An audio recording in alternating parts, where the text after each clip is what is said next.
안녕하십니까. 이준혁입니다.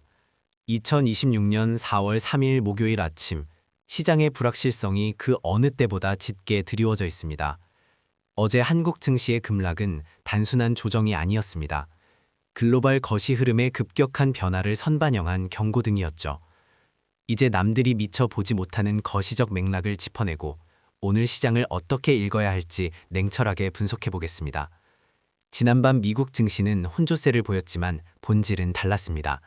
S&P 500은 0.11%, 나스닥은 0.18% 소폭 상승하며 기술주 중심의 방어력을 보여줬지만 다우존스는 0.13% 하락했습니다. 중요한 건 그 배경입니다. 트럼프의 이란 강경 발언과 호르무즈 해협 통행료 논의 소식에 WTI 유가는 무려 7.01% 폭등하여 배럴당 112.06달러를 기록했습니다. 브렌트유도 2.06% 올랐죠. 이란발 지정학적 리스크가 에너지 시장을 송두리째 흔들면서 인플레이션 압력이 다시 고개를 들고 있습니다. 반면 한국 증시는 어제 코스피가 4.47%, 코스닥이 5.36% 급락하며 아시아 증시 중 가장 큰 낙폭을 기록했습니다. 니케이 225는 2.35%, 상해 종합은 0.76% 하락에 그쳤죠. 이는 한국 경제의 에너지 수입 의존도와 수출 중심 구조가 중동 리스크에 얼마나 취약한지를 여실히 보여주는 대목입니다. 원달러 환율은 1,509.86원으로 소폭 하락했지만 이는 미미한 움직임일 뿐 1,500원대라는 절대적인 수치는 한국의 외환 시장이 얼마나 큰 압박을 받고 있는지 드러냅니다. 중동발 에너지 쇼크, 한국 경제의 치명적인 아킬레스건. 어제 국제 유가 폭등은 단순한 가격 상승이 아닙니다. 이란의 호르무즈 해협 통행료 부과 논의는 글로벌 에너지 공급망 전체에 대한 위협이자 한국과 같은 에너지 수입국에는 치명적인 인플레이션 쇼크를 의미합니다. WTI 유가가 7% 넘게 치솟고 브렌트유도 2% 이상 급등한 것은 시장이 이 리스크를 매우 심각하게 받아들이고 있다는 증거입니다. 모건 스탠리마저 이란 전쟁 속 유가 급등에 대한 방어 전략을 논의할 정도입니다. 한국의 외환 보유액이 3월에 39억 7천만 달러 감소하며 4,236억 6천만 달러를 기록해 11개월 만에 최대 감소폭을 보인 건 역시 이란발 달러 강세와 시장 안정화 조치의 결과입니다. 교육 현장에서 비닐, 페인트 등 원자재 구매를 중단하라는 조달청의 공문이 자갈 정도로 원자재 시장의 불안정한 이미 실물 경제에 전이되고 있습니다.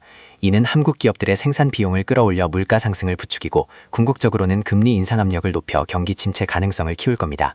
외환 보유액 감소와 원화 약세, 그리고 숨통 트인 채권 시장.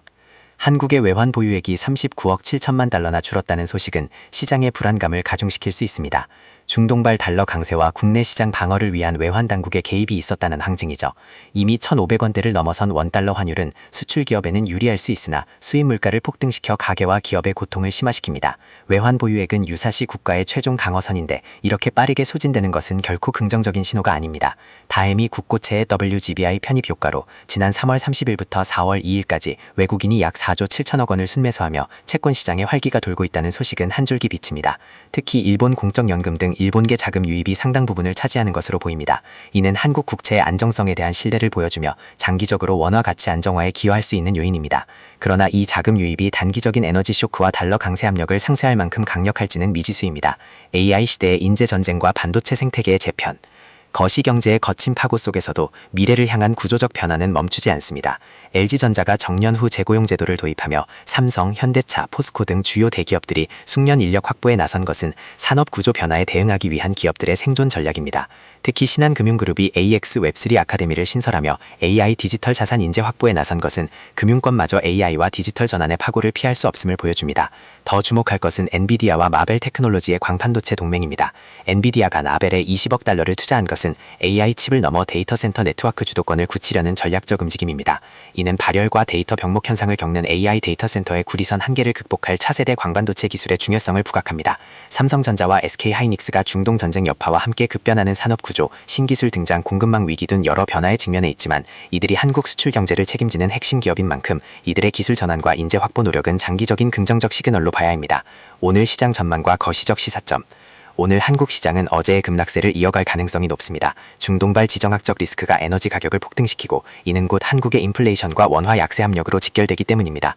외국인 투자자들은 리스크 회피 심리가 강해지면 신흥국 시장에서 자금을 빼내는 경향이 있습니다. 어제 국내 증시의 큰 폭 하락은 이러한 자금 이탈을 선반영한 것으로 보입니다. 에너지 관련 섹터, 특히 정유와 화학 업종은 단기적으로 유가 상승에 따른 수혜를 볼 수 있지만 이는 전체 경제에는 부담으로 작용할 겁니다. 반면 높은 원자재 가격과 물가 상승 압력은 소비재, 건설 등 내수 관련 업종에는 부정적인 시그널입니다. 장기적으로는 AI와 반도체 섹터의 성장성은 여전히 유효하지만 단기적으로는 거시경제의 불확실성 속에서 높은 변동성을 보일 것입니다. 남들이 단기적인 주가 등락에만 매몰될 때 우리는 거시적 흐름을 읽어야 합니다. 지금 시장은 중공발 지정학적 리스크, 고유가, 원화 약세, 그리고 글로벌 금리 인상 압력이라는 복합적인 거시적 도전에 직면해 있습니다.